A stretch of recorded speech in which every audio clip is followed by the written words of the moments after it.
Hello, this is Doc Cher, OBGYN, and I came across this question. Hello po, Doc. 5 months na po akong preggy, pero maliit pa rin po tiyan ko. Sana mapansin po.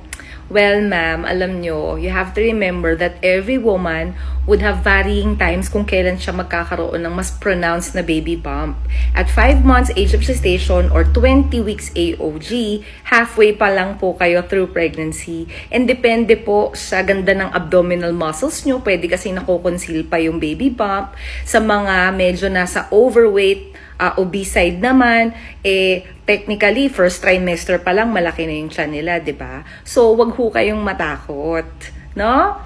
Typically, kapag ka po 5 months, yung pinaka-topmost part ng uterus nyo or fundus nyo, makakapapo yan at the level of your pusod or navel, no? Yung inyong umbilicus. Hanggang doon lang naman talaga. So, wag ho kayong magtaka, wag kayong mag-worry kung naliliitan pa po kayo sa tiyan nyo. Ang tamang sukatan po kung si baby ay lumalaki ng ayon sa kanyang edad ay hindi lamang po doon sa physical aspect na nakikita ninyo, pero pinaka-importante is that magpapa-ultrasound kayo and doon po kasi nasusukat si baby, doon natin mako-compare kung talagang siya ay malaki sa edad niya, maliit sa edad niya, or tamang-tama lang. Okay? So, huwag na mag-alala.